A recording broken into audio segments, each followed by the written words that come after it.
দল হিসাবে সাংগঠনিকভাবে আমাদের নেতা অভিষেক বন্দ্যোপাধ্যায় সর্বভারতীয় তৃণমূল কংগ্রেসের সাধারণ সম্পাদক।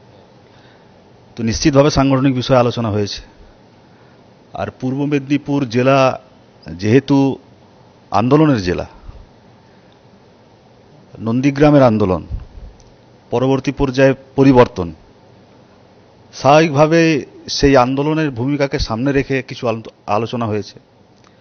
জেলার সাংগঠনিক বিষয় নিয়ে কিছু আলোচনা হয়েছে, আমাদের দুর্বলতা নিয়ে কিছু আলোচনা হয়েছে। সামগ্রিকভাবে 2026 নির্বাচনে সবাইকে নিয়ে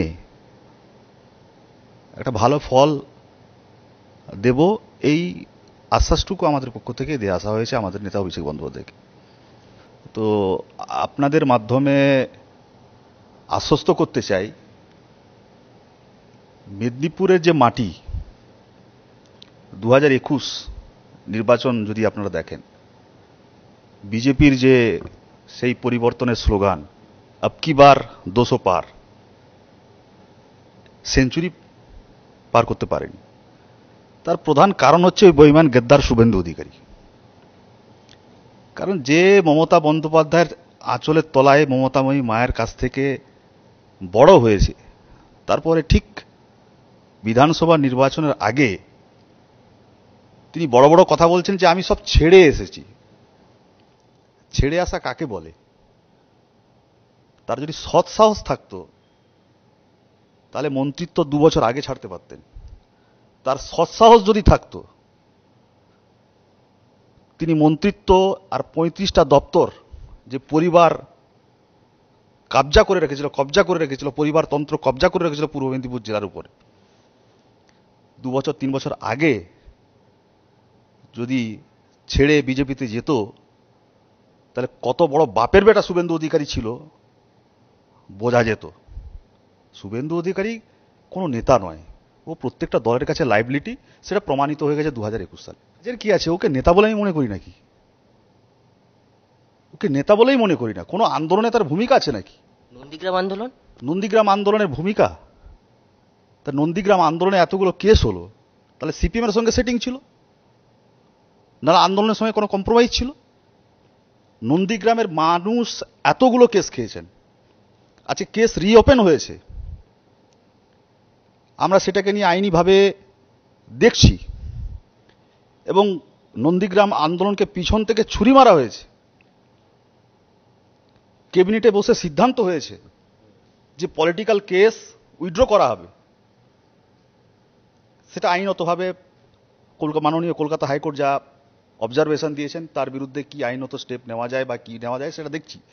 কিন্তু তার পিছনেও চক্রান্ত করেছে শুভেন্দু অধিকারী পলিটিক্যাল ইন্টারেস্টে।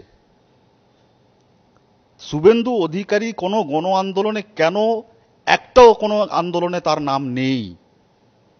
তাহলে এ থেকে প্রমাণ পাওয়া যায়নি কি যে উনি কোনো আন্দোলনে স্পটে ছিলেন না, বা ছিলেন না, বাড়ির মধ্যে ছিলেন? উনি তো বেনিফিটেড হয়েছেন নন্দীগ্রাম আন্দোলনকে সামনে রেখে। একটা ছবি দেখান, নন্দীগ্রাম আন্দোলনে দাঁড়িয়ে আছেন, একটা ছবি দেখান না। নন্দীগ্রাম যখন আন্দোলন হচ্ছে, কাঁথির ঠান্ডা করে বসে আমাদেরকে ইনস্ট্রাকশন দিতেন। সবুজ দত্ত ছিলেন ওখানে, সুফিয়ান ছিলেন, আবু তাহের ছিলেন, মেঘনাথ পাল ছিলেন, স্বদেশ দা ছিলেন, আর কত নাম বলবো।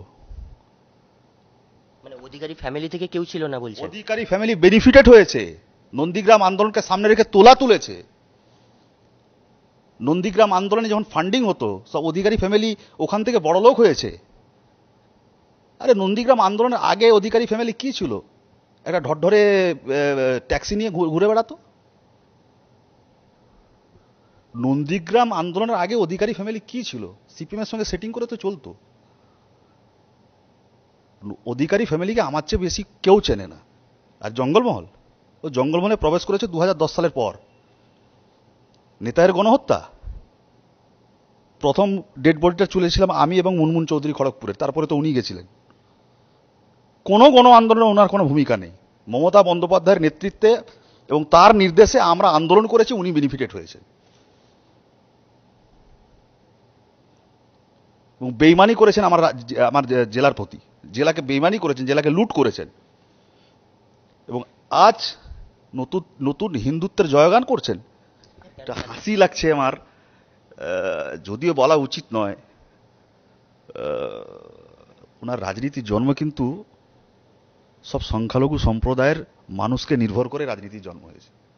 আর হাসি লাগছে যখন মুর্শিদাবাদের উনি যেতেন আমার বাড়িতে বসে উনি এটা তুলে দেখাতেন, দেখুন আমি ব্রাহ্মণ বাড়ির ছেলে, আমি পৈতা পরিনি। কেন জানো? আমি ধর্মনিরপেক্ষ সাজার জন্য পৈতা খুলে রাখতে হয়? আমি তো কোনোদিন দেখিনি। আরে আমি জয় শ্রীরাম বলবো, কি অসুবিধা আছে? কোথায় নিষেধ আছে? আমি আল্লাহ আকবর বলবো, জয় শ্রীরাম বলবো, ভারত মাতা কি জয় বলবো, কি আছে অসুবিধা? এই সৌভ্রাতৃত্বটুকু বাংলার মানুষ বাংলা শিখেছে, মমতা বন্দ্যোপাধ্যায় শিখিয়েছে। আজকে সনাতনী নতুন হিন্দুত্বের গান বাংলাকে জেনে বসেছিল। বাংলায় আপনারা সনাতনী কোনোদিন শুনেছেন? হিন্দু, মুসলিম, শিখ, ইসাই, খ্রিস্টান। নতুন করে বিজেপি আমদানি করেছে সনাতনী ঐক্য। What is this? যে বাংলায় শ্যামা সঙ্গীত রচয়িতা হচ্ছে কাজী নজরুল ইসলাম, সেই বাংলায় সনাতনের নামে নতুন ধর্মকে প্রবর্তন করার চেষ্টা করছে। আর তাকে সামনে রেখে বিভেদ করে এই বাংলার মাটিতে ক্ষমতায় আসা যায়? বাংলার মানুষ এটা মেনে নেবে? বাংলার মানুষ মমতা বন্দ্যোপাধ্যায়ের উন্নয়ন, বাংলার মানুষ মমতা বন্দ্যোপাধ্যায়ের সৌভ্রাতৃত্ব, বাংলার মানুষ আজকে তার সঙ্গে আছে যে মানুষের হয়ে কাজ করবে। আমাদের যৌথ দায়িত্ব, যৌথ পরিবার। এই বিষয় নিয়ে আপনাকে স্পেসিফিক বলি। উনি বারে বারে বলেন না লিমিটেড কোম্পানি, তো উনাকে আমি প্রশ্ন করেছি, শুভেন্দু অধিকারী আপনি কয়েকদিন আগে বলেছেন আমি কার বাচ্চা। আমি ওইটা নিয়ে অত নিচে নামতে চাই না। উনি কোন লিমিটেড কোম্পানিতে গেছেন? যে লিমিটেড কোম্পানিতে কোনো গণতন্ত্র নেই, অমিত শাহ এবং নরেন্দ্র মোদী ছাড়া কোনো সিদ্ধান্ত মেকিং হয় না। নির্বাচন হয়েছে? কোন নির্বাচনের মধ্য দিয়ে জেপি নাড্ডা প্রেসিডেন্ট হয়েছে ভারতীয় জনতা পার্টির? ওটা কোন লিমিটেড কোম্পানি? আপনি তো একদিন আগে বলতেন 1100 কোটি টাকার সেন্ট্রাল পার্টি অফিস বিজেপির।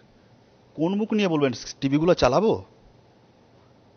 আমি তো আজকে ধন্য নিজেকে মনে করছি যে 2019 সালে যে বলতো বিজেপি হাঁটাও, সেই কাঁথি মাঠে, যে মাঠে অমিত শাহ সভা করার জন্য দিলীপ ঘোষ কেস খায়, অমিত শাহ কেস খায়, সেই অমিত শাহের পায়ের তলায় পড়তে হয়েছে অভিষেক বন্দ্যোপাধ্যায়ের জন্য। অভিষেক বন্দ্যোপাধ্যায় অনেক আগে চিহ্নিতকরণ করে দিয়েছিল 2014 সালে, এবং এই কাঠবিড়াল হিসাবে আমি ইনফরমেশনটা দিয়েছিলাম যে ও তৃণমূল কংগ্রেস করে না, ও অধিকারী কংগ্রেস করছে। তার সোর্স ছিলাম আমি, এবং তার জন্য আমাকে রাজনৈতিকভাবে কণ্ঠাসা করার চেষ্টা করেছিল, কিন্তু আমি মেরুদণ্ড বিক্রি করি না। কারণ আমি দলটা করতাম মমতা বন্দ্যোপাধ্যায়ের দল, আমি দলটা করতাম তৃণমূল কংগ্রেসের দল, আমি দল করতাম মানুষের দল। আমি তো শুভেন্দু অধিকারীকে দেখে দল করতে আসিনি, এখনো দল করতে এসেছি মমতা বন্দ্যোপাধ্যায়ের নেতৃত্বে। তৃণমূল কংগ্রেসকে দেখে এসেছি সেনাপতি অভিষেক বন্দ্যোপাধ্যায়। তার সিদ্ধান্তকে আমাকে মেনে চলতে হবে, তার সিদ্ধান্তকে আমাকে ইমপ্লিমেন্ট করতে হবে। বাংলার উন্নয়নকে তলায় পৌঁছে দিতে হবে, সেটাই আমাদের কাজ। আমরা বিভেদের রাজনীতি চাই না। এবং সেই কৃচ্ছ সাধন কখন করছেন? যখন বাংলার বুকে উনি ডিজাইন দেখাবেন মন্দিরে, তখন ওটা থাকবে মন্দির। আর যখন উদ্বোধন হবে তখন হয়ে যাবে cultural centre. What is this? কেউ প্রশ্ন করবে না, কেউ প্রশ্ন করবে না। আজকে জগন্নাথ ধাম মন্দির উদ্বোধন হয়েছে, আমরাও প্রণাম জানাই। আমি তো মাইনরিটি সম্প্রদায়ের মানুষ, এটাই তো আমাদের সৌভাতৃত্ব শিখিয়েছে। আমিও মন্দিরে যাব, নিশ্চিত যাব। রবীন্দ্র বলছেন আমি টুইট করে দেখাবো, কোনো মুসলিম গেলে টুইট করে দেখাবো। আরে আমি হয়তো পূজা অর্চনায় সেই দীক্ষায় হয়তো বসতে পারবো না, কিন্তু আমি বাইরে থেকে প্রণাম জানাতে পারবো না? এই অধিকার কেড়ে নেবে? এই অধিকার সনাতনী ধর্ম এবং রামায়ণ মহাভারত পড়ে আমি যেটুকু শিখেছি, সেই রামায়ণ মহাভারত শিখিয়েছে সবাইকে, সনাতন মানে সবাইকে সমৃদ্ধ করো, সবাইকে আপন করে নাও। আর আপনি বিভেদ তৈরি করছেন, বিশৃঙ্খলা তৈরি করছেন।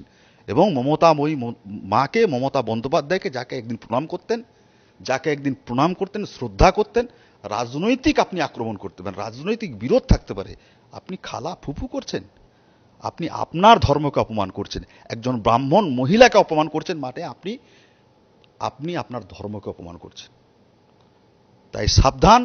এর পরে যদি এরকম শুনতে পাই আমি, আমার ছোট ক্ষমতা যেটুকু আছে আপনার জিভ ছিঁড়ে আমি নামিয়ে দেব। আমি তো আগেও বলেছিলাম যেহেতু সাবজুডিস ম্যাটার আমি কোনো মন্তব্য করতে চাই না, তো খুব তাড়াতাড়ি আপনারা দেখতে পাবেন আমি সাবজুডিস ব্যাপারে কোনো মন্তব্য করব না। সংগঠন সামলানো যায় এবং অভিষেক বন্দ্যোপাধ্যায়কে দেখে আপনাদেরকে শিখতে হবে। কে কার কম্পিটিশন করেছে বলে 11 সালে এসছে প্যারাশুট থেকে, যে বক্তব্য দেওয়ার সময় এরকম করে দেখে আমি ঠিক বলছি কি ভুল বলছি, এরকম এরম এরম করে, হ্যাঁ দুবার এরম করবে, এরম এরম করবে। ইংলিশ বলতে পারে, হিন্দি বলতে পারে, বাংলাটা ঠিকমতো উচ্চারণ করতে পারে, সে হয়েছে বিরোধী দলনেতা। আর বাংলার পরম্পরায় দেখেছেন পশ্চিমবাংলায় যে বিরোধী দলনেতা হয় সে কিন্তু এক্স হয়ে যায়। আমি কিন্তু গতকালকে বলে এসেছি আমি কিছু পারি আর না পারি আমি চেষ্টা করব এক্স করার, এবং দায়িত্ব নিয়ে বলছি উনি ভোটে দাঁড়ালেও যেখানে দাঁড়াবে এক্স করেই ছাড়বো। মানে নন্দীগ্রামে দাঁড়ালে হারছেন? নন্দীগ্রাম হার নিশ্চিত লিখে রাখুন, হার নিশ্চিত লিখে রাখুন। নন্দীগ্রামের মানুষ ঝেঁটিয়ে বিদায় করবে। একটা কথা বলি, সাবজুডিস ম্যাটার, অ্যাপেক্স কোর্ট আমাকে বেল দিয়েছে পুরো এন্টার এভিডেন্সকে কনসিডার করে, নট ডিলে অফ ট্রায়াল। এরপরে আমি এই বিষয় নিয়ে অনেক কিছু তথ্য আছে স্ক্রিনে চালাবো, অনেকে ভিতরে কিন্তু ঢুকবে, কথাটাই আমি বিরোধিতা করি। আমার উপর টার্গেট, ওখানে জেলা সভাপতি দুজন আছেন, সাংগঠনিক দুটো জেলা সভাপতি আছেন, আমাদের মন্ত্রীরা আছেন, সিনিয়র লিডাররা আছেন, আমার উপর কোনো টার্গেট নেই। আমি আশ্বস্ত করেছি, আমাকে ডেকে পাঠিয়েছেন, কাঠবিড়ালি হিসাবে কাজ করার কথা দিয়েছি। 16টা আমরা চেষ্টা করব, কিন্তু আপনি লিখে রাখুন টার্গেট যে 12টার নিচে হবে না, 16-0 হলেও অবাক হওয়ার কিছু নেই।